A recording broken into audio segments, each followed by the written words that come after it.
जब से गवर्नमेंट ने क्रिप्टो पर टैक्स लगाया तभी से इंडिया में क्रिप्टो एक्सचेंजेस बड़ी मुश्किलों का सामना कर रहे हैं। क्रिप्टो एक्सचेंजेस का बिजनेस जो आप वो जानते हो काफी कम हो गया है और बैंक्स ने इनको सर्विसेज देने तक मना कर दिया है। और कुछ एक्सचेंजेस ने तो डिपॉजिट और विड्रॉल्स भी अपने बंद कर दिए बिकॉज इनको काम करने में इस वक्त बहुत दिक्कत आ रही है, बड़ी मुश्किल आ रही है। एक तो टैक्स लगने से ट्रेडिंग वॉल्यूम गिर गई थी काफी पहले, और अब जब से 1% टीडीएस इंप्लीमेंट हुआ है तब से ट्रेडिंग वॉल्यूम और ज्यादा कम हो गई। According to recent reports, 3 leading crypto exchanges, उनमें ज़ेपे है, वज़रएक्स है और कॉइनडीसीएक्स है, इन पर डेली ट्रेडिंग वॉल्यूम 60 से 90% तक नीचे है, गिर गई है। यानी कि अगर पहले 1000 लोग डेली ट्रेड कर रहे थे ऑन एन एवरेज, अब 200-300 से ज़्यादा लोग ट्रेड नहीं कर रहे हैं। मतलब आप ये मान के चलो कि क्रिप्टो ट्रेड ऑलमोस्ट ऑलमोस्ट खत्म ही हो गया है। और इसीलिए फिर से वही पुरानी बात उठ रही है कि क्या इस सिचुएशन की वजह से, बिजनेस पे इतनी गिरावट की वजह से कहीं क्रिप्टो एक्सचेंजेस तो बंद नहीं हो जाएंगे इंडिया में, कहीं इंडिया तो नहीं छोड़ देंगे। ये क्वेश्चन वैसे पिछली वीडियो के कमेंट सेक्शन में कई व्यूअर्स ने मुझसे पूछा, तो इसीलिए आज इस वीडियो में इसी पर बात करेंगे बिटनिंग फाउंडर काशिफ रजा से।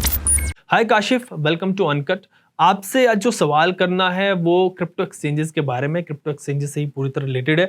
जैसे टैक्स और टीडीएस की वजह से एक्सचेंजेस ट्रेडिंग वॉल्यूम 90% तक गिर गई है, आप और हम जानते हैं। एक्सचेंजेस का बिजनेस जो है वो खत्म होता हुआ दिख रहा है इस वक्त। तो ऐसे में क्या कहीं क्रिप्टो एक्सचेंजेस तो इंडिया को टाटा बाय बाय नहीं बोल देंगे? बिकॉज एक रिपोर्ट आई थी मतलब कुछ दिन पहले, जिसका जिक्र मैंने पहले भी किया, कि अगले 6 महीने में कुछ एक्सचेंजेस बड़े जो है वो बंद भी हो सकते हैं, ऐसी रिपोर्ट्स थी। तो क्रिप्टो इन्वेस्टर्स इसको लेकर परेशान हैं, मतलब इसको हल कीजिए, समझाइए कि क्या चल रहा है मार्केट में। देखिए, एक भी इंडियन एक्सचेंज मार्केट नहीं छोड़ेगी।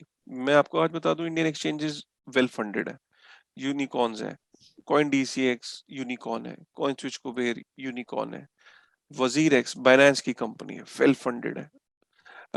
ये कोई भी कंपनी जाने वाली नहीं है, एग्जिट नहीं करेगी। बहुत छोटी छोटी कंपनीज के बारे में मैं कमेंट नहीं करूंगा, क्योंकि वहां पे हो सकता है, लेकिन जहां मेजर पोर्शन इन्हीं 4-5 कंपनियों के पास है। अब होने क्या वाला है, ये कंपनीज सर्वाइवल के लिए इक्विटी ट्रेडिंग में एंटर करेंगी। जैसे जीरोधास हैं, ग्रो हैं, ये कहते हैं ना कि हम कल को क्रिप्टो में एंटर करेंगे। वो कहेंगे कि ठीक है, हम इक्विटी में एंटर करेंगे। ये सारी, क्योंकि इनका सॉफ्टवेयर और इनका मैकेनिज्म तो वही है ना, जो पीछे एक सॉफ्टवेयर होता है जो ऑर्डर्स को मैच कर रहा है, वो कर रहा है। तो ये सारे उस सेगमेंट में एंटर कर सकते हैं, एक अपने रेवेन्यूज को वहां से कवर करेंगे। आप किसी भी एक्सचेंज के फाउंडर से बोलो, वो कहीं ना कहीं पीछे बैकग्राउंड में इस चीज की तैयारी कर रहा है, ये उसमें एंटर करेंगे। दूसरी चीज, आप इसको इस तरीके से समझिए, देखिए कहीं ना कहीं गवर्नमेंट की ना क्लैरिटी आ रही है। अ, कई लोग इसको क्रिटिसाइज कर सकते हैं, ये मूव को, कि 1% टीडीएस, 30% टैक्स। लेकिन टैक्स तभी है ना जब आप माल को बेच रहे हो। कुछ लोग इसको, इसके अंदर अपॉर्चुनिटी ये देख रहे हैं कि यार क्यों ना आज एटलीस्ट मेरे को एक ऑप्शन मिल रहा है एंटर करने का। गवर्नमेंट टैक्सेस को लेके टैक्सेस करना चाह रही है, कोई बात नहीं, मेरे को बेचना ही नहीं है 3-4 साल। मैं एक जमीन की तरह से लेके छोड़ दूंगा। जो लोग इसको, टेक्नोलॉजी को, फंडामेंटल्स को समझ गए, उन वो फंडामेंटल कॉइन्स को दिन रात नहीं बेचते कि सुबह ले रहे हैं शाम को बेच रहे हैं। अगर आप देखो तो किसी, जनरली जो स्टैटिस्टिक्स देखोगे जो फंडामेंटल कॉइन्स की, वहां लोग ज्यादातर उसे होल्ड करते हैं, कि जैसे जैसे उसका डिमांड बढ़ रहा है उस नेटवर्क का, या और उस टोकन का, उस उसके अंदर एप्लीकेशंस बन रही हैं। जैसे इथेरियम के ऊपर इतनी सारी डिसेंट्रलाइज्ड एप्लीकेशंस बन रही हैं, बिटकॉइन का जो अडॉप्शन हो रहा है पूरी दुनिया में। तो जब ये चीजें हो रही हैं तो लोगों को लगता है कि यार लेट्स हैव पेशेंस। तो ऐसे मुझे लगता है कि नंबर्स बहुत बढ़ेंगे। होने क्या वाला है इसमें, एक्सचेंज के अलग अलग तरीके के प्रोडक्ट ऑफरिंग चेंज हो जाएगी। एक्सचेंज जो है वो म्यूचुअल फंड जैसे कुछ बास्केट्स लॉन्च कर देगी। वो समझ जाएगी कि अब मेरे यहाँ ट्रेडर्स कम है और मेरे पास हॉडलर ज्यादा है। हॉडलर्स का मतलब होता है जो लंबे समय के लिए इन्वेस्टमेंट वाले लोग ज्यादा बन रहे हैं।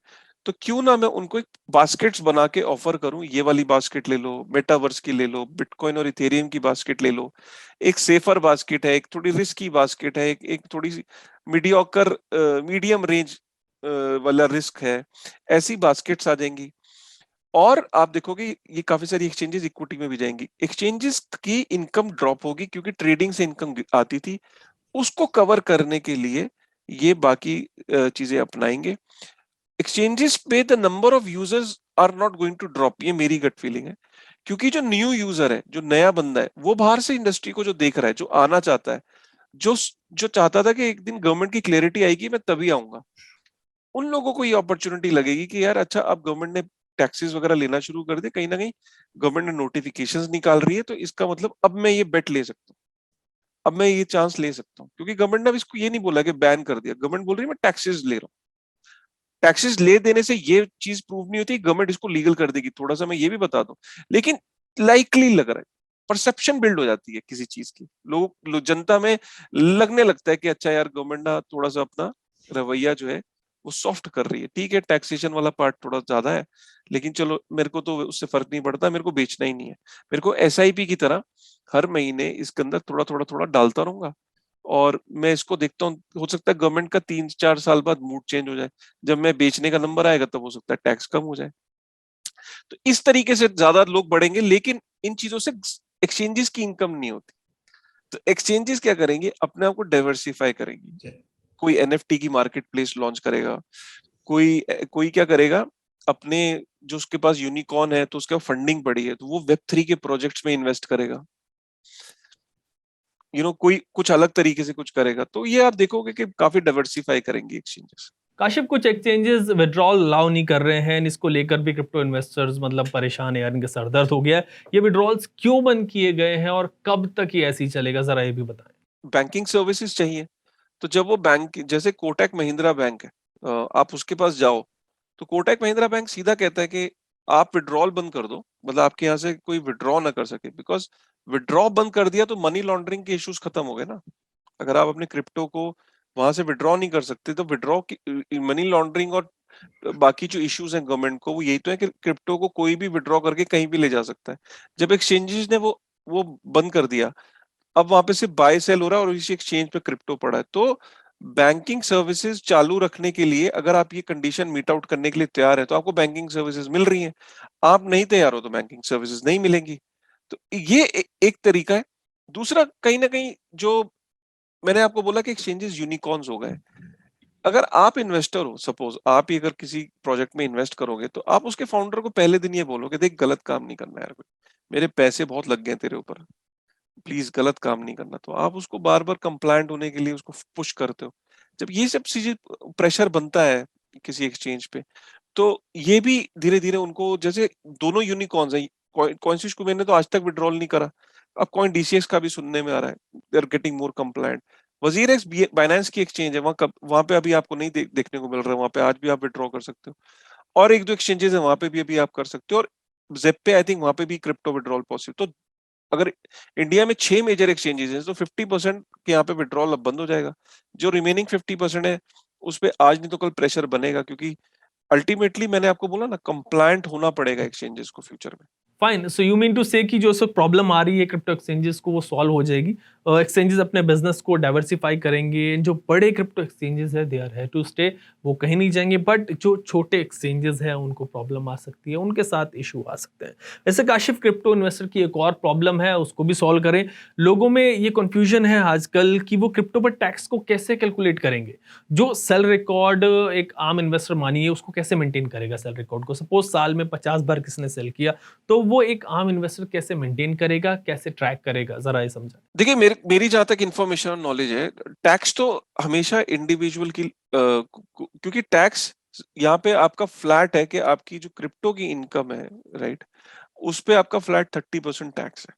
ठीक है, और अगर लॉस है तो आप उसको लॉस को अपनी ओवरऑल जो और बिजनेस इनकम है, सैलरी है, आदमी की इनकम एक ही जगह से तो नहीं होती ना, और 50 जगह से जो इनकम है उसके साथ आप सेट ऑफ नहीं कर सकते। ठीक है, प्रॉफिट है तो 30% टैक्स आपको जमा करना है, तो आपको प्रॉफिट का ब्यौरा तो खुद ही बनाना पड़ेगा। लेकिन आपकी सहूलत के लिए आप बहुत जल्दी देखोगे हर एक्सचेंज के अंदर एक ऐसा मैकेनिज्म देखोगे कि जहां पे आप बटन प्रेस करोगे और आपका पूरा टैक्स का कैलकुलेशन और पूरा टीडीएस का एक अलग टैब होगा, टैक्स का अलग, टैक्स पूरा बता देगा आपका कितना टैक्स बनता है, और आपको बस अपना पीरियड उसमें सेलेक्ट करना पड़ेगा पूरा। हर एक्सचेंज इस पे काम कर रही है, क्योंकि मेरी एक्सचेंजेस से बात होती रहती है, वो बहुत ज्यादा कंप्लायंस की तरफ एक्सचेंजेस मूव कर रही है। वो समझ गई है कि अब अगर उन्हें यहाँ सरवाइव करना है इंडिया में, तो उनको बहुत कंप्लायंट तरीके से यूजर को इंफॉर्मेशन देनी पड़ेगी, क्योंकि यूजर के लिए सीए के पास जाके समझाना बहुत मुश्किल है। मैंने बिटकॉइन यहाँ से लिया, इथेरियम यहाँ से लिया, मैंने फिर बिटकॉइन को इस एक्सचेंज पे भेजा, इस रेट पे भेजा, लेकिन ये ड्रॉप कर गया, फिर मैंने ये करा, फिर मुझे एयर ड्रॉप आया। वो सीए तो पागल हो जाएगा। बिल्कुल। वो सीए कहेगा यार ये क्या पढ़ा रहे हो मुझको, यार ये एयर ड्रॉप क्या होता है, ये स्टेकिंग क्या होती है। ये सॉफ्टवेयर इस तरीके से बने होते हैं कि ये पूरी इंडस्ट्री के अंदर जितनी भी इनकम है तरह तरह की उस इनकम को फेच कर लेंगे एक्सचेंज से, और उसका सॉफ्टवेयर में अपने आप ऑटोमेटिकली कैलकुलेट करके आपको बता देगा। आप बहुत जल्दी अनाउंसमेंट देखोगे, इनफैक्ट कुछ एक्सचेंजेस की आप 20-25 दिन में अनाउंसमेंट देख लोगे जहां पे वो बैकग्राउंड में सब काम कर रहे हैं। Thanks Kashif for this explanation. आज आप हमारे साथ जुड़े और क्रिप्टो इन्वेस्टर्स के कंफ्यूजन को दूर किया, इसके लिए शुक्रिया। आगे फिर से आपके साथ जुड़ेंगे क्रिप्टो पर एक नए टॉपिक के साथ। तब तक के लिए take care and keep watching and